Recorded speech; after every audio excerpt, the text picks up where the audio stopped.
แล้วท่านจะไม่มีวันกลับไปหายใจแบบเดิมอีกเลยครับนี่คือหนังสือที่เขียนคำเดิมพันไว้น่าสนใจมากครับแล้วคุณจะไม่กลับไปหายใจแบบเดิมอีกหนังสือเล่มนี้ครับชื่อว่า Breath ลมหายใจมหัศจรรย์ก่อนอื่นเลยคุณผู้ฟังเชื่อไหมครับบางทีเราอาจกำลังหายใจผิดวิธีหรือทำให้ระบบภายในร่างกายของเราทำงานได้อย่างไม่มีประสิทธิภาพหากเทียบกับการหายใจแบบถูกวิธีครับก่อนที่จะเข้าเรื่องหนังสือเล่มนี้ผมอยากให้คุณผู้ฟังลองดูว่าตอนนี้ท่านหายใจแบบไหนหายใจเข้าตื้นหรือลึกแล้วตอนหายใจออกหายใจออกแบบให้ลมหมดไปเลยหรือว่าหายใจออกแบบตื้นๆและที่สำคัญการหายใจในแต่ละครั้งท่านหายใจเข้าทางจมูกหรือทางปากและทุกๆครั้งที่ท่านหายใจท่านหายใจแล้วหน้าอกยกขึ้นหรือท้องขยายออกน่าสนใจมากครับคุณผู้ฟังคือหนังสือเล่มนี้เป็นหนังสือที่เรียกได้ว่าเปิดมิติหลายอย่างในมุมมองความคิดเรื่องการหายใจมากๆครับก่อนอื่นเลยครับหนังสือเล่มนี้เขียนไว้ว่า The New Science of a Lost Art ครับศิลปะการหายใจที่ถูกหลงลืมไปส่วนแรกที่เราจะมาพูดถึงกันครับจะเกี่ยวกับเรื่องของวิทยาศาสตร์แต่ไม่เป็นไรครับผมจะอธิบายให้ท่านเข้าใจง่ายๆมนุษย์เราวิวัฒนาการมานานมากเป็นเกือบ700,000 ถึงล้านปีถูกต้องไหมครับมันมีวิวัฒนาการนะครับที่แปลกมากการวิวัฒนาการหมายถึงเราจะต้องก้าวหน้าขึ้นเก่งขึ้นเติบโตขึ้นแต่หนึ่งในวิวัฒนาการที่มันถดถอยลงคือเรื่องการหายใจของเราครับทุกท่าน สิ่งนี้เป็นปัญหาหนึ่งในชีวิตผมนะครับไหนผมขอดูคุณผู้ฟังหน่อยว่าใครมีปัญหาเรื่องระบบหายใจบ้างภูมิแพ้คัดจมูกหรือไม่สามารถหายใจคล่องได้ทั้งสองรูบางทีรูนึงเปิดอีกรูนึงปิดคือตอนเด็กๆนะครับผมมีปัญหาเรื่องการหายใจเคยเชื่อว่าตัวเองเป็นภูมิแพ้แต่จริงๆปัญหามันก็คือจากการที่ผมเชื่อว่าตัวเองเป็นนี่แหละครับจนทุกวันนี้ไม่ได้เป็นแล้วครับเพราะได้เข้าไปจัดการระบบภายในนั้นเรียบร้อยแล้ว แต่สิ่งที่มันแปลกมากเลยก็คือคุณผู้ฟังลองสังเกตนะครับน้องหมาน้องแมวนกหรืออะไรก็ตามที่ท่านเลี้ยงอยู่มีสัตว์ประเภทไหนมีปัญหาเรื่องการหายใจแบบมนุษย์บ้างครับไม่มีครับหรือถ้ามีก็ไม่ได้ถี่เท่ากับมนุษย์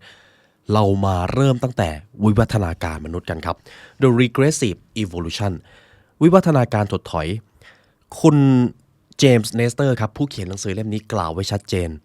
วิวัฒนาการถดถอยอย่างเดียวของมนุษย์คือประสิทธิภาพในการหายใจ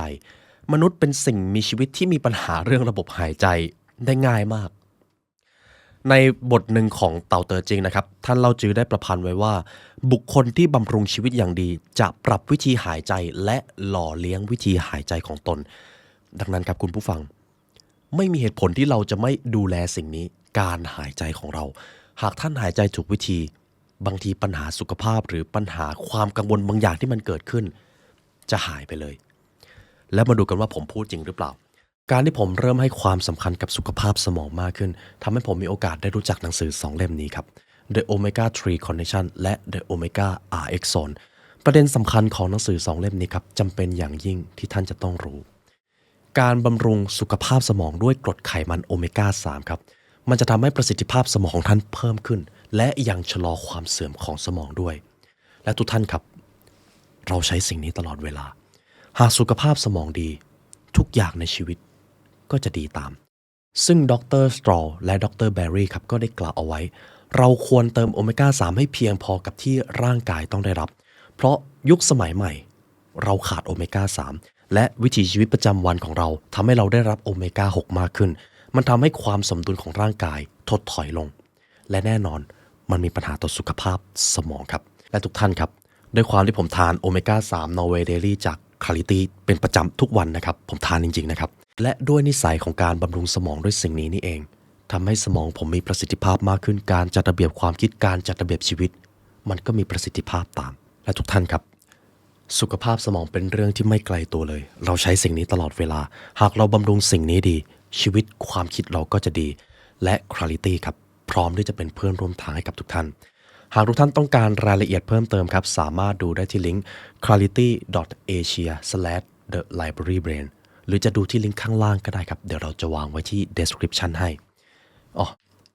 แล้วเขาก็มีผลิตภัณฑ์ตัวใหม่ด้วยนะครับไว้เรามารอดูกัน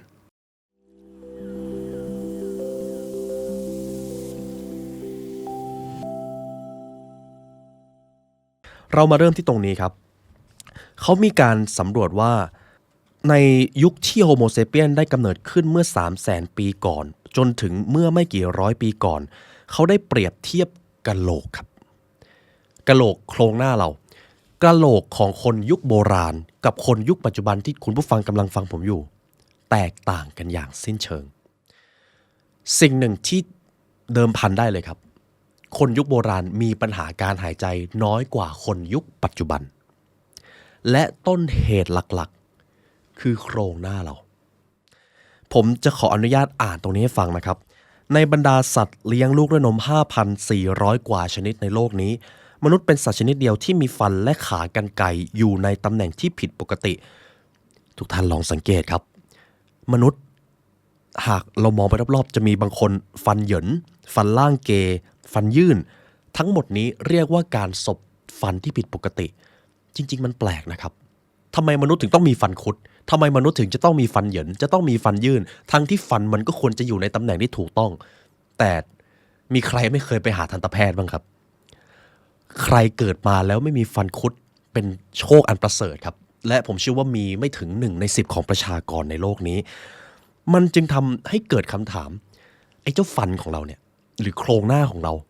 มันวิวัฒนาการอย่างไรทำไมมันถึงทำให้เราต้องมาเจอปัญหาจนได้ข้อสรุปหนึ่งครับวิวัฒนาการไม่ได้หมายถึงความก้าวหน้าเสมอไปมันอาจหมายถึงการเปลี่ยนแปลงและชีวิตอาจจะเปลี่ยนไปในทางที่ดีขึ้นหรือเลวลงก็ได้มันมีหลายอย่างครับที่เราวิวัฒนาการแล้วดีขึ้นก้าวหน้าขึ้นแต่จริงๆแล้วนอกจากโครงหน้าหรือเรื่องของฟันมันจะยังมีปัญหาอื่นอีกครับสิ่งมีชีวิตอะไรที่ปวดหลังได้ง่ายที่สุดมนุษย์ครับสิ่งมีชีวิตอะไรเจ็บเท้าและกระดูกเปราะบางเพิ่มขึ้นเรื่อยๆก็มนุษย์ครับเพื่อที่จะเข้าใจสิ่งนี้ครับเราจะมาย้อนอดีตกันผมขอให้คุณผู้ฟังหายใจเข้าลึกๆเราจะมาเรียนวิชาชีววิทยาและประวัติศาสตร์แบบง่ายๆกันเดี๋ยวผมจะสรุปให้ครับสัตว์อะไรแปลกประหลาดมากมันยืนในดงทุ่งหญ้าสวรรค์หน้าแขนทั้งสองยาวเก้งก้างศอกแหลมจ้องมองออกไปในทุ่งกว้างหน้าผากกว้างเหมือนกระบังหน้าของหมวกเหล็กที่มีขนปิดอยู่นี่คือช่วงเวลา 1.7 ล้านปีก่อนครับที่โฮโมฮาบิลิสบัมพบุรุษคนแรกของมนุษย์กำลังอยู่ในแถบชายฝั่งทุ่งหญ้าสวรรค์หน้าปัจจุบันนี้ทฤษฎีที่ให้การยอมรับมากที่สุดก็คือมนุษย์เรามีต้นกำเนิดมาจากทวีปแอฟริกาครับแล้วก็ค่อยๆโยกย้ายถิ่นฐานข้ามฟากข้ามทวีปเดินทางมาเรื่อยๆและจุดกำเนิดของพวกเรามาจากทุ่งหญ้าสวรรค์หน้านั่นเองและแน่นอนครับในยุคแรกเริ่มของบรรพบุรุษของเราทุกท่านว่าเขากินอาหารกันยังไงครับกินดิบๆใช่ไหมครับเพราะยังใช้ไฟไม่เป็นยังไม่รู้วิธีปรุงอาหารการจะกินอาหารดิบๆถ้าใครที่ท่านใดที่ชอบกินอาหารดิบๆนะครับจะรู้ว่ามันใช้เวลาเคี้ยวนานมากมันเหนียวมากการเคี้ยวอาหารนี่เองทำให้กระโหลกของมนุษย์ในยุคแรกเริ่มจะใหญ่กรามจะกว้างและเขาจะไม่มีปัญหาเรื่องการหายใจและเดี๋ยวทุกท่านจะเข้าใจว่ามันเกี่ยวอะไรกันการกินเนื้อดิบต้องใช้เวลาและความพยายามเราจึงต้องรวบรวมหินและทุบเหยื่อด้วยก้อนหินการทำอาหารให้นุ่มลงหลังจากที่เรารู้วิธีใช้ไฟครับหลังจากช่วงนั้นทำให้มนุษย์ไม่ต้องเปลืองพลังงานในการเคี้ยวและย่อยเรานำพลังงานที่ประหยัดได้นี้ไปทำให้สมองมีขนาดใหญ่ขึ้นครับพูดง่ายๆก็คือ Homo habilis บรรพบุรุษของเราครับกรามเขาใหญ่แต่สมองเขาจะยังเล็กอยู่จนกระทั่งมนุษย์เริ่มต้นใช้ไฟเป็นหุงหาอาหารปรุงอาหารให้สุกพออาหารสุกมันก็เคี้ยวง่ายเราก็ใช้เวลาเคี้ยวน้อยลงอะไรที่ใช้น้อยลงวิวัฒนาการมันก็จะเกิดขึ้นช้าลงครับ use it or lose it นั่นเองพอเราเคี้ยวน้อยลงฟันกรามก็จะเล็กขึ้นแล้วพลังงานที่เราได้เซฟไว้ร่างกายครับวิวัฒนาการของเรามหัศจรรย์มากมันก็เอาพลังงานนั้นไปให้สมองเมื่อนั้นเองสมองของมนุษย์ใหญ่ขึ้นครับอะไรปกคลุมสมองครับกะโหลกครับพอสมองใหญ่ขึ้นกะโหลกก็จะต้องใหญ่ขึ้นตามจนวิวัฒนาการกลายมาเป็นโครงหน้าแบบนี้ครับคุณผู้ฟังดูหน้าผมก็ได้ครับ กรามของเราจะไม่ได้ใหญ่ถ้าเทียบกับคนยุคก่อนเดี๋ยวผมขออนุญาตแนบรูปให้ดูด้วยนะครับแล้วหัวของเราด้านบนของเรามันจะมีความใหญ่กว่าคนยุคก่อนมากเพราะสมองเราเติบโตขึ้นนั่นเองครับจนกระทั่งครับการย่างอาหารมันดียิ่งขึ้น800,000 ปีก่อนครับเราเริ่มปรุงอาหารในกองไฟซึ่งปลดปล่อยพลังงานออกมาอย่างมหาศาลลำไส้ของเราซึ่งช่วยย่อยสลายผักและผลไม้ที่เต็มไปด้วยเส้นใยก็จะหดเล็กลงลำไส้ของเราเคยใหญ่มากๆครับในยุคนั้นและมันยิ่งช่วยให้เราประหยัดพลังงานได้มากขึ้นเมื่อลำไส้เราเล็กลงบรรพบุรุษรุ่นหลังกว่านั้นก็คือ Homo erectus ครับใช้วิธีนี้เพิ่มขนาดสมองให้ใหญ่ขึ้นใหญ่กว่าบรรพบุรุษ habilis ถึง 50% ครับดังนั้นวิวัฒนาการสูงสุดที่มันเกิดขึ้นเขาเรียกว่าเป็นจุดเปลี่ยนนะครับก็คือช่วงของ Homo erectus ครับเราเริ่มดูเหมือนลิงน้อยลงและดูเป็นผู้คนมากขึ้นหากท่านจับ Homo erectus ใส่ชุดสูทนะครับแล้วไปยืนบนชานชาลาแถวที่มีรถไฟวิ่งเราจะแยกไม่ออกครับใครคือ Homo erectus ใครคือ Homo sapiens พวกเราคือ Homo sapiens นะครับเพราะสปีชีส์อื่นได้สูญพันธุ์เป็นอันที่เรียบร้อยแล้วแต่ครับมีบางอย่างดีขึ้นก็จะต้องมีบางอย่างที่สูญเสียไปนวัตกรรมของการคลุกเคล้าและปรุงอาหารก่อให้เกิดผลตามมาสมองที่เจริญเติบโตอย่างรวดเร็วนี้ต้องการพื้นที่รองรับการขยายตัวแล้วการที่สมองของเราจะต้องใช้พื้นที่เยอะขึ้นเขาก็จะต้องไปเอาพื้นที่บางส่วนในใบหน้าเราออกมาอะไรที่เราใช้น้อยลงครับฟันครับ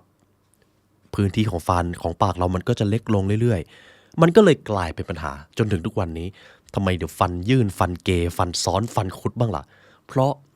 ฟันของเราวิวัฒนาการไม่ทันโครงหน้าเรานั่นเองครับและตรงนี้นี่เองฟันส่วนหน้าตั้งแต่จมูกลงมาเป็นตำแหน่งของไซนัสปากและทางเดินหายใจเมื่อเวลาผ่านไปกล้ามเนื้อตรงกลางใบหน้าก็คลายออกกระดูกบริเวณขากรรไกรอ่อนแอและก็บางลงใบหน้าสั้นและปากหดเล็กลงทำให้กระดูกบนใบหน้ายื่นนูนออกมาแทนที่จะบี้แบนแบบบรรพบุรุษของเราลักษณะใหม่นี้มีเฉพาะในมนุษย์และแยกเราออกจากสัตว์เลี้ยงลูกด้วยนมชนิดอื่นๆจมูกที่ยื่นโด่งออกมาครับทุกท่านลองสังเกตน้องหมาน้องแมวครับรูจมูกของเขาจะหันหน้าออกแต่รูจมูกของมนุษย์จะอยู่ในแนวดิ่งและการอยู่ในแนวดิ่งมันทำให้เราหายใจได้มีประสิทธิภาพน้อยลงครับแน่นอนครับคือถ้าเราเลือกได้เราก็คงเอาไว้แบบนี้แหละครับดีแล้วแต่มันก็ทำให้เรารู้ว่าทุกวิวัฒนาการมีได้ก็มีเสียเป็นอะไรที่มหัศจรรย์มากจริงๆครับตรงนี้ทีนี้คุณผู้ฟังได้เข้าใจแล้วว่าทำไมมนุษย์อย่างพวกเราถึงมีปัญหาเรื่องการหายใจง่ายมากเลยนอนกรนก็รวมเป็นหนึ่งในปัญหาการหายใจนะครับคงไม่มีสิ่งมีชีวิตชนิดใดที่มีปัญหาเรื่องการนอนกรนเท่ากับมนุษย์แล้วเรากรนถึงขนาดที่ว่ามีปัญหากับการนอนได้เลย sleep apnea นั่นเองต่อไปนี้ครับผมจะให้คุณผู้ฟังมาดูวิธีหายใจอย่างไรให้มันมีประสิทธิภาพหากวิวัฒนาการของเรามันมีบางอย่างที่ถดถอยเราจะสู้กับมันได้อย่างไรข้อที่2ครับ mouth breathing การหายใจทางปากเป็นปัญหากว่าที่ท่านคิดครับไหนครับคุณผู้ฟังครับมีใครชอบหายใจทางปากบ้างครับยกมือให้ผมหรือส่งอภิจิตรมาให้ผมหน่อยการหายใจทางปากเป็นปัญหากว่าที่เราคิดครับผมจะขออ่านตรงนี้ให้ฟังนะครับมีการทดลองหนึ่งที่น่าสนใจมากโดยจอห์นดูริอาร์ตครับผู้ฝึกสอนนักกีฬาระดับโลกในช่วงศตวรรษที่ 1990 เขาให้นักไตรกีฬาและนักบาสเกตบอลหายใจทางจมูกเพราะเขาเห็นว่านักกีฬาส่วนใหญ่ที่มีปัญหาเรื่องสุขภาพชอบหายใจทางปากและพวกเขาไม่รู้ตัวเขาจึงติดเครื่องวัดอัตราการเต้นของหัวใจและอัตราการหายใจให้กับนักปั่นจักรยานอาชีพกลุ่มหนึ่งและให้พวกเขาปั่นจักรยานอยู่กับที่เขาเพิ่มความฝืดมากขึ้นเรื่อยๆระหว่างทดลองครับดูอิลาสให้นักกีฬาหายใจทางปากอย่างเดียวเมื่อนักกีฬาออกแรงมากขึ้นอัตราการเต้นของหัวใจมันก็สูงขึ้นตามคาดเมื่อถึงช่วงที่ยากที่สุดของการทดสอบนักกีฬาก็หอบและหายใจไม่ทันครับที่นี่ครับดูอิลาสทดสอบซ้ำโดยให้นักกีฬาหายใจทางจมูกขณะค่อยๆเพิ่มความฝืดในช่วงแรกอัตราการหายใจลดลงหัวใจเต้นช้าลง ซึ่งเป็นสัญญาณที่ดีครับในการออกแรงเยอะแต่หัวใจเต้นช้าลงหมายความว่าความฟิตมันเพิ่มขึ้นนั่นเองดูอิลัสจึงได้รายงานว่าจงฝึกตัวเองง่ายๆด้วยการหายใจทางจมูกเพราะมันจะลดการใช้กำลังลงไปครึ่งหนึ่งและเพิ่มความทนทานได้อีกมหาศาลครับแล้วจริงๆแล้วการหายใจทางจมูกแล้วหายใจให้ลึกๆมันมีประโยชน์มากกว่าการหายใจทางปากมหาศาลครับทุกท่านการหายใจทางปากปัญหาแรกที่ท่านจะเจอเลยก็คือการนอนกรนการหายใจไม่เต็มปอดรู้สึกว่าปากแห้งคุณผู้ฟังลองสังเกตไหมครับในหน้าหนาวหรือเวลาอยู่ในห้องแอร์เวลาหายใจทางปากมากเรื่อยๆมันจะแห้งมันจะรู้สึกไม่สบายแต่พอหายใจทางจมูกอากาศมันจะฉ่ำมากขึ้นเพราะจมูกมันมีความชื้นที่เหมาะสมในการหายใจมากกว่าปากนั่นเองครับแต่ปากก็เปรียบเสมือนช่องทางสำรองในการหายใจเวลาที่จมูกหายใจไม่ออกใครที่เป็นภูมิแพ้น่าจะเข้าใจสิ่งนี้ดีครับมันหลีกเลี่ยงไม่ได้จริงๆผมจะมีประโยคนึงให้คุณผู้ฟังนะครับแล้วเชื่อว่าจะทำให้ท่านตระหนักในการหายใจโดยเฉพาะอย่างยิ่งเวลานอนหลับอย่างปลอดภัยดีต่อสุขภาพต้องปิดปากครับปิดปากนอนครับทำอย่างไรได้บ้างผมเคยใช้เทปปิดปากนอนครับคือเมื่อก่อนผมมีปัญหาเรื่องนี้เลยครับชอบหายใจทางปากเวลานอนหรือฝึกให้ตัวเองหายใจทางจมูกก่อนที่จะหลับครับพยายามโฟกัสว่าใช้จมูกนะใช้จมูกนะและช่วงเวลาปกติใช้จมูกหายใจครับยกเว้นช่วงเวลาที่ท่านต้องร้องเพลงหรือจะต้องใช้เสียงอันนี้หายใจทางปากได้เขาบอกว่าคนที่นอนโดยขากรรไกรเปิดอ้าจะหายใจโดยอากาศเข้าออกทางปากเขาจะมีลิ้นและเพดานปากที่แห้งอย่างที่ผมได้บอกครับเขาจะต้องลุกขึ้นมาดื่มน้ำกลางดึกเพื่อเพิ่มความชุ่มชื้นและแน่นอนมันก็จะมีผลกระทบกับการนอนหลับนั่นเองนักปราชญ์จีนโบราณกล่าวถึงเรื่องนี้ไว้เช่นกันครับลมหายใจที่สูดเข้าจากทางปากเรียกว่าหนีชี่ซึ่งเป็นลมหายใจที่อันตรายอย่างยิ่งเป็นข้อความตอนหนึ่งในคัมภีร์เต่าครับระวังอย่าให้ลมหายใจผ่านเข้าทางปากครับดังนั้นนี่คือกฎข้อแรกครับเป็นพื้นฐานของทุกเรื่องเลยหายใจทางจมูกให้บ่อยโดยเฉพาะในสภาวะปกติครับทีนี้ครับเรามาดูเฟสที่2กัน The Art of Breathing ทุกท่านเข้าใจความเป็นมาวิวัฒนาการแล้วก็รูปแบบการหายใจที่มันควรจะเป็นต่อจากนี้เราจะมาเริ่มสร้างกระบวนการหายใจที่ถูกวิธีกันระหว่างนี้ผมเชื่อว่าทุกท่านจะสังเกตลมหายใจของตัวเองแน่ๆครับเพราะระหว่างที่ผมอ่านหนังสือเล่มนี้ผมโฟกัสลมหายใจตัวเองตลอดเลยข้อที่1 nasal breathing ครับจงหายใจทางจมูกเราจะมาลงลึกในเรื่องนี้กันครับทันตแพทย์มาร์คเบอร์เฮนครับศึกษาความเชื่อมโยงระหว่างการหายใจทางปากและการนอนหลับมาเป็นเวลาหลายสิบปีซึ่งนานมากครับเป็นทศวรรษเลยเขาบอกว่าการหายใจทางปากทำให้เกิดโรคปฏิทันและเกิดกลิ่นปากครับมันเป็นสาเหตุอันดับหนึ่งของฟันผุส่งผลเสียยิ่งกว่าการบริโภคน้ำตาลการมีนิสัยการกินที่ไม่ดีและการมีสุขลักษณะที่ย่ำแย่ด้วยเขาพบว่าการหายใจทางปากเป็นสาเหตุและตัวกระตุ้นให้การนอนกรนและเกิด sleep apnea ครับหรือการหยุดหายใจขณะหลับมันอันตรายกว่าที่คิดถูกต้องไหมครับประโยชน์ของการหายใจทางจมูกต่อสุขภาพเป็นเรื่องที่ปฏิเสธไม่ได้ครับเขาบอกเอาไว้ว่าข้อแรกก็คือไซนัสจะปล่อยไนตริกออกไซด์ออกมาจำนวนมากสารเคมีนี้มีบทบาทสำคัญในการเพิ่มการไหลเวียนเลือดและการปล่อยออกซิเจนเข้าสู่เซลล์ในเซลล์มีนิวเคลียสในนิวเคลียสมี DNA ใน DNA มียีนหากเซลล์มีสัญญารับสัญญาณที่ดีทุกอย่างก็จะดี DNA ดียีนดีชีวิตดีและการหายใจทางจมูกก็เป็นส่วนผสมที่จะทำให้ทุกอย่างมันดีและผมก็ไม่รู้ว่าผมเอามาเชื่อมโยงได้ยังไงนะครับแต่นี่คือวิทยาศาสตร์นะครับการหายใจทางจมูกอย่างเดียวจะทำให้ไนตริกออกไซด์เพิ่มขึ้น6เท่ามันเป็นสาเหตุที่ทำให้ท่านดูดซึมออกซิเจนได้มากกว่าถึง 18%หากเทียบกับการหายใจทางปากครับ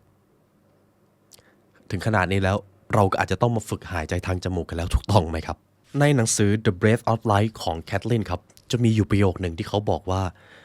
หากข้าพเจ้าฝากมรดกให้คนรุ่นหลังเป็นคำพูดที่สำคัญที่สุดเท่าที่ภาษามนุษย์จะสื่อสารได้มันควรเป็นคำ3 พยางค์ปิดปากซะหรือ shut your mouth ครับ เขาจะเขียนและสลักมันไว้ในสถานเลี้ยงเด็กอ่อนทุกแห่งบนเสาทุกต้นในมหาวิทยาลัยไม่มีทางที่ใครจะเข้าใจความหมายนี้ผิดดังนั้นกฎข้อแรกในการหายใจที่ถูกวิธีครับจงปิดปากครับแล้วหายใจทางจมูกข้อที่2 breathing out ครับการหายใจออกผมอยากให้คุณผู้ฟังลองสังเกตกระบวนการหายใจออกของท่านนะครับเวลาท่านหายใจออกท่านปล่อยลมออกมาจนสุดเลยหรือเปล่าหรือว่าท่านปล่อยออกมาแล้วก็กักไว้แล้วก็หายใจเข้ากลับไปเรามาดูกันว่ากระบวนการนี้มันมีความสำคัญอย่างไรครับเขาเขียนเอาไว้ว่ายิ่งท่านหายใจออกได้ดีมากเท่าไหร่ระบบการหายใจทั้งหมดยิ่งมีประสิทธิผลมากขึ้นเท่านั้นกฎข้อแรกครับหายใจออกจงหายใจออกให้สุดคำว่าให้สุดในที่นี้เรามาลองทำตามดูครับคุณผู้ฟังหายใจเข้าครับหายใจด้วยจมูกนะครับแล้วก็ลึกๆเลยทีนี้ลองหายใจออกพอหายใจออกเสร็จเมื่อรู้ว่าสุดแล้วกลั้นหายใจไว้ครับพอกลั้นหายใจเสร็จคลายท้องแล้วก็หายใจออกทางปากเป่าลมออกจากปากครับท่านจะรู้ตัวว่ามันยังมีลมอยู่และท่านสามารถพ่นออกมาได้ทีนี้พ่นออกมาให้สุดครับทีนี้หายใจเข้ากลับไปครับเดี๋ยวหน้ามืดเราจะรู้สึกว่าเราหายใจเข้าได้เต็มปอดมากขึ้นการที่เราจะหายใจเข้าได้ดีหรือไม่นั้นก็ขึ้นอยู่กับว่าเราปล่อยอากาศออกมาเต็มที่หรือไม่นั่นเองครับนี่คือเคล็ดลับข้อที่2ครับหลังจากนี้เวลาที่ท่านคิดอะไรไม่ออกผ่อนคลายลมหายใจออกให้สุดครับแล้วร่างกายประสาทพาราซิมพาเทติกจะทำงานเป็นระบบประสาทที่ทำให้เรารู้สึกผ่อนคลายนะครับและเมื่อเราผ่อนคลายร่างกายก็จะเข้าสู่กระบวนการฟื้นฟูตัวเองเอาละครับเพียงแค่การหายใจก็ไปเชื่อมโยงระดับเซลล์เพราะทุกเซลล์ในร่างกายของเราใช้ออกซิเจนนั่นเองครับทีนี้พอพูดถึงการหายใจออกเรามาพูดถึงการหายใจเข้าครับเรายังอยู่ในข้อที่2นะครับการหายใจเข้าที่ถูกต้องเป็นแบบนี้ครับคุณผู้ฟังลองเอามือจับท้องตัวเองครับแล้วลองหายใจเข้ายังไงก็ได้ให้ท้องป่องออกมาและทำอย่างไรก็ได้อย่าให้หน้าอกยกขึ้นครับนี่คือสิ่งที่เรียกว่าการหายใจด้วยกระบังลมครับแต่ผมชอบเรียกว่าการหายใจด้วยท้องเพราะมันสังเกตง่ายกว่าหายใจอย่างไรก็ได้ให้ท้องป่องและเวลาหายใจออกให้ท้องแฟบวิธีนี้จะทำให้ท่านหายใจได้เต็มปอดถ้าคุณผู้ฟังมีโอกาสได้ไปเรียนกับครูที่สอนร้องเพลงนะครับเขาจะสอนให้ท่านฝึกหายใจด้วยท้องก่อนเลยเพราะมันจะเอาลมเข้าไปได้เต็มที่มากกว่าแต่เมื่อเราหายใจด้วยการยกหน้าอกขึ้น 1. เราจะหายใจไม่เต็มที่ 2. มันจะส่งผลเสียต่อระบบภายในร่างกายนับไม่ถ้วนเลยแพทย์ในหนังสือเล่มนี้ครับบอกไว้เป็นเสียงเดียวกันผู้ที่มีระบบทางเดินหายใจล้วนหายใจด้วยหน้าอกมันทำให้เขาหายใจไม่เต็มที่พอออกซิเจนเข้าไปไม่เต็มที่เซลล์ก็รับพลังออกได้ไม่เต็มที่และพอเซลล์รับพลังได้ไม่เต็มที่ปัญหาระบบภายในก็มีปัญหานั่นเองมันเชื่อมโยงกันเป็นทอดๆเลยครับคุณผู้ฟังมีการสังเกตและการทดลองหนึ่งครับในปี 1968 มิสเตอร์สตราวครับออกจากงานในระบบของโรงพยาบาลทหารผ่านศึกแล้วก็มาทำหน้าที่ดูแลนักกีฬาสตราวคิดว่านักกีฬาชั้นนำที่เขาดูแลอยู่มีนิสัยการหายใจที่มันโดดเด่นเป็นพิเศษแต่เขาพบว่านักกีฬามีระบบหายใจอ่อนแอไม่ต่างจากใครๆเลยครับนักกีฬาบางคนเป็นหวัดมีไข้หวัดใหญ่แล้วก็ปอดติดเชื้อเหมือนกับคนอื่นๆเขาเลยสังเกตว่าแล้วนักกีฬาเหล่านี้หายใจอย่างไรร่างกายก็แข็งแรงแต่ระบบภายในกลับไม่ดีมันจะต้องไปเชื่อมโยงกับการหายใจอย่างหลีกเลี่ยงไม่ได้เขาพบว่านักกีฬาส่วนใหญ่หายใจถี่เกินไปยกหน้าอกสูงพวกนักวิ่งระยะสั้นจะเป็นกลุ่มที่หายใจได้แย่ที่สุดเพราะเขาหายใจถี่มากครับการหายใจสั้นและแรงขณะวิ่งเพิ่มแรงกดดันให้กับกล้ามเนื้อระบบทางเดินหายใจอื่นๆพอถึงเส้นชัยครับเขาก็จะไอออกมาโดยเฉพาะเวลาที่เขาเป็นหอบหืดบางทีก็อาเจียนหรือล้มพับลงหอบหายใจอย่างเจ็บปวดเขาเลยรู้เลยว่าปัญหาแรกเลยคือวิธีการหายใจสิ่งที่เขาให้นักกีฬาของเขาทำก็คือหายใจออกให้เต็มและหายใจเข้าให้ลึกแล้วทำให้ปริมาณการหายใจต่อ1 นาทีมันน้อยลงครับนี่คือวิธีที่เขาใช้ครับ แล้วหลังจากฝึกแบบนี้ไม่กี่ครั้งนักวิ่งทุกคนบอกเลยว่าพวกเขารู้สึกดีขึ้นและหายใจได้ดีขึ้นพวกเขาไม่เคยรู้สึกผ่อนคลายขนาดนี้มาก่อนเลยในชีวิตนักวิ่งระยะสั้นคนหนึ่งครับพบว่าพวกเขาใช้เวลาพักฟื้นน้อยลงครึ่งหนึ่งระหว่างการแข่งขันและยังทำลายสถิติที่ดีที่สุดของตัวเอง New PB นะครับและใกล้จะทำลายสถิติโลกด้วยนี่คือสิ่งที่เกิดขึ้นเมื่อนักกีฬาของ Stout ครับฝึกหายใจให้ถูกวิธีออกให้สุดเข้าให้ลึกและลดปริมาณการหายใจหรือจำนวนครั้งให้มันน้อยลงเราจึงมาดูข้อที่3กัน slow and steady ช้าๆครับคุณเจมส์เนสเตอร์ครับกล่าวเอาไว้ว่าหากเปรียบกับการหายใจแบบทีๆประมาณว่าใครที่ชอบหายใจแบบนี้ระวังครับจะเจอปัญหามันเปรียบเสมือนการจ้วงพายเรือสั้นๆและเร็วมันอาจจะทำให้เรารู้สึกว่าไปถึงจุดหมายได้เร็วขึ้นแต่จริงๆแล้วมันเทียบไม่ได้กับการเน้นการพายเรือที่จ้วงยาวและน้อยครั้งกว่าเปรียบได้เหมือนการหายใจครับใช่ครับบางทีเราอาจกำลังจะหายใจเยอะเกินไปครับคือตอนที่ผมอ่านถึงส่วนนี้ก็รู้สึกมันขนาดนั้นเลยเหรอแต่มันเป็นแบบนั้นจริงๆครับหากเราหายใจถี่ปล่อยลมหายใจไม่สุดหายใจเข้าก็ไม่สุดออกซิเจนเข้าไปในเซลล์ก็ไม่สุดเช่นกันและพอเซลล์ได้รับพลังงานไม่เต็มที่ปัญหาต่างๆนานาที่เราไม่ต้องการมันก็จะตามมาทุกท่านเห็นอะไรไหมครับการหายใจที่ถูกต้องครับเปรียบเสมือนการจ้วงพายเรือยาวๆและจำนวนครั้งน้อยและน่าจะทำให้การหายใจของท่านมีประสิทธิผลครับทีนี้เรามาดูข้อที่4 less breath หายใจให้น้อยลงครับแปลกมากครับข้อนี้แต่เรามาดูสิ่งนี้กันการหายใจออกควรที่จะนานกว่าหายใจเข้าและเมื่อนั้นเองร่างกายจะทนทานต่อสภาวะที่มีคาร์บอนไดออกไซด์อยู่ในร่างกายผมจะขออนุญาตอ่านตรงนี้ให้ฟังนะครับในช่วงหลายปีที่ผ่านมาเรื่องหนึ่งที่แพทย์หรือผู้กล้าด้านลมหายใจเขาเห็นตรงกันก็คือทุกวันนี้เราไม่เพียงกินมากเกินไปแต่ยังหายใจมากเกินไปด้วย1 ใน 4ของประชากรโลกปัจจุบันได้รับโทษจากการหายใจมากเกินไปและเรื้อรังในระดับร้ายแรงครับวิธีแก้ง่ายมากครับหายใจให้น้อยลงแต่บางครั้งมันก็อาจจะเป็นเรื่องยากกว่าที่คิดเราถูกหล่อหลอมให้หายใจมากเกินไปเปรียบได้เหมือนการที่เรากินมากเกินไปถ้าเราฝึกเราจะประสบผลสำเร็จในสิ่งนี้โยคีชาวอินเดียครับฝึกตัวเองให้หายใจเอาอากาศเข้าไปให้น้อยลงระหว่างพักผ่อนไม่ใช่มากขึ้นนะครับพระทิเบตสอนวิธีเป็นขั้นเป็นตอนเพื่อลดการหายใจลงและหายใจอย่างนุ่มนวลแพทย์จีนโบราณสมัย 2,000 ปีก่อนแนะนำให้หายใจวันละ 13,500 ครั้งซึ่งก็คือ9 ครั้งครึ่งต่อนาทีครับมันน้อยมากเลยนะครับไม่เชื่อลองจับเวลาดูครับ1 นาทีเราหายใจเกิน15 ครั้งแน่นอนเขาน่าจะหายใจน้อยกว่านั้นด้วยซ้ำนะครับเมื่อฝึกไปเรื่อยๆในญี่ปุ่นมีตำนานเล่าขานว่าซามูไรจะทดสอบความพร้อมของทหารด้วยการวางใบไม้ไว้ใต้จมูกหากใบไม้สั่นแสดงว่าซามูไรคนนั้นยังไม่พร้อมออกรบการที่จะทำให้ใบไม้ไม่สั่นก็จะต้องหายใจช้าลงและก็ความถี่น้อยลงสิ่งนี้ถูกฝึกมาเป็นภูมิปัญญามนุษย์หลายพันปีเลยครับมันเลยเป็นเหตุผลครับอันนี้อาจจะต้องใช้เวลาฝึกระดับหนึ่งโดยเฉพาะถ้าท่านทำสมาธินะครับจะฝึกได้ง่ายหน่อยหายใจออกให้นานกว่าหายใจเข้าและจะมีอีกสูตรหนึ่งในการนั่งสมาธินะครับหรือนั่งกำหนดลมหายใจเมื่อหายใจเข้า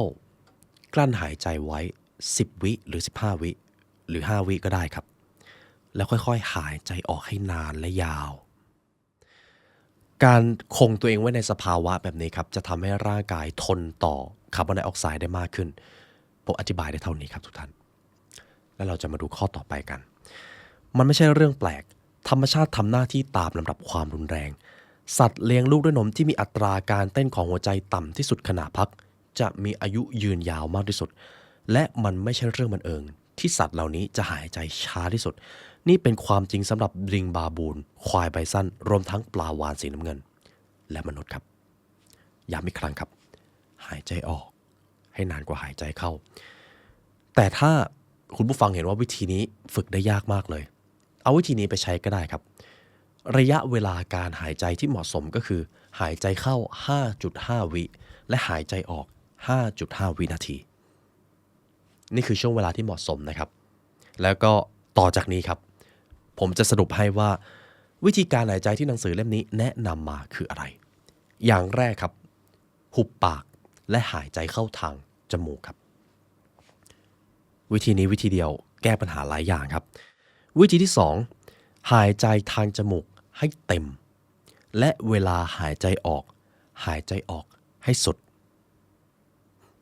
ถ้าท่านมีสติท่านจะฝึกสิ่งนี้ได้ครับและวิธีต่อไปที่ผมอาจจะยังไม่ได้พูดถึงเคี้ยวเยอะๆครับเคี้ยวอาหารพยายามหาอาหารที่ท่านจะต้องใช้กรามในการเคี้ยวเพราะถ้าเราอะไรที่ใช้น้อยลงมันก็จะสูญสลายไป use it or lose it นั่นเอง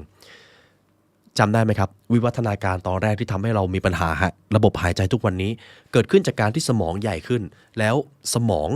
เมื่อขยายขึ้นกะโหลกก็จะต้องใหญ่ขึ้นพอกะโหลกใหญ่ขึ้นมันก็จะต้องไปเอาอีกส่วนอื่นที่ไม่ค่อยได้ใช้ไปแทนที่ซึ่งส่วนนั้นก็คือจมูกลงมาจมูกของเรากรามของเราเล็กลงทำให้ระบบการหายใจของเรามีประสิทธิภาพด้อยลงการเคี้ยวเนี่ยแหละครับจะทำให้เราได้กลับมาขยายเขาเรียกว่าระบบหายใจหรือโครงหน้าของเรามากขึ้นก็จะต้องเลือกแหละครับว่าอยากดูสวยดูหล่อหรืออยากมีระบบหายใจที่ดีแต่ผมเชื่อว่ามันก็อาจจะไม่ได้มีปัญหาอะไรขนาดนั้นนะครับแต่การเคี้ยวมันจะช่วยให้ระบบหายใจดีขึ้นนั่นเองสุดท้ายแล้วคุณผู้ฟังจะเห็นครับวิธีการที่เราหายใจมันสำคัญอย่างยิ่งครับบางครั้งเราไม่รู้ตัวเลยว่าเราหายใจทางปากเราหายใจเข้าไม่สุดเราหายใจออกไม่เต็มหรือบางทีเราหายใจหน้าอกยกขึ้นเราก็รู้สึกว่าหายใจไม่เต็มหายใจด้วยท้องนะครับทีนี้เรามาฝึกกันผมเชื่อว่าตั้งแต่คุณผู้ฟังในเฟสที่2มาจนถึงตอนนี้ทุกท่านน่าจะจดจ่อกับลมหายใจของตัวเองแน่ๆครับทำเช็คลิสต์ตามนี้เลยครับท้องป่องใช้จมูกเข้าสุดออกสุด 5.5 วิจบครับยินดีด้วยครับทุกท่านได้รู้วิธีการหายใจเราเคยแซวกันว่าโอ้มีตำราการพัฒนาตัวเองเล่มนั้นเล่มนี้เราใช้ชีวิตแบบนั้นผิดอยู่เราบริหารชีวิตแบบนี้ผิดอยู่บางทีเราอาจกำลังหายใจผิดอยู่ก็ได้ใช่ครับบางทีเราอาจกำลังหายใจผิดอยู่ก็ได้และตอนนี้ท่านรู้วิธีหายใจที่ถูกต้องเป็นที่เรียบร้อยแล้วนะครับและนี่ก็คือบทเรียนจากหนังสือ Breath ครับลมหายใจมหัศจรรย์สมชื่อครับและท่านจะไม่กลับไปหายใจแบบเดิมอีกเลยถูกต้องไหมครับและเช่นเคยครับหากคุณผู้ฟังมาถึงตรงนี้แล้วอยากใช้เวลาเรียนรู้กับ The Library Learn ให้ลึกซึ้งกว่านี้ครับทุกท่านสามารถเรียนรู้ได้ผ่าน Premium Content ครับเรามีอัปเดตตอนใหม่ทุกเดือนครับทั้งตำราความสำเร็จตำราการพัฒนาตัวเองตำราพิชิตสงครามรวมไปถึงตำราจิตวิทยาบางศาสตร์ก็เป็นเปรียบเสมือนมีดหากเอาไปใช้ได้ดีมันก็จะสร้างคุณธรรมเอาไปใช้ผิดมันก็จะสร้างปัญหาผมเลยจำเป็นจะต้องเอาบางศาสตร์นะครับไปไว้ใน Premium Content เพราะมันดาร์กมากเลยนั่นเองและถ้าทุกท่านอยากเรียนรู้ใน Premium Content ของพวกเราครับทุกท่านสามารถเรียนรู้ได้ผ่าน www.thelibrarylearn.com หรือกดปุ่มจอย YouTube Membership และก็เลือก Premium Content ได้เลยครับเป็นเกียรติอย่างยิ่งที่เราจะได้มาเรียนรู้ด้วยกันและเช่นเคยครับวันนี้พวกเราเป็นเกียรติและยินดีอย่างยิ่งที่เรามีโอกาสได้มาเรียนรู้ด้วยกันการเรียนรู้คือสิ่งที่จะกำหนดอิสรภาพของเราเมื่อคนได้รับความรู้เขาจะรับอิสรภาพเขาจะกล้าคิดกล้าทำกล้าฝันและกล้าจินตนาการและนั่นคือเหตุผลที่เรามาเรียนรู้ด้วยกันครับในวันนี้ได้เวลาอันสมควรแล้วทีมงาน The Library Learn และตัวผมและออนยูสิงขอกล่าวอำลาทุกท่านไปก่อนขอให้วันนี้เป็นวันที่ดีของทุกท่านขอให้จักรวาลคุ้มครองครับสวัสดีครับ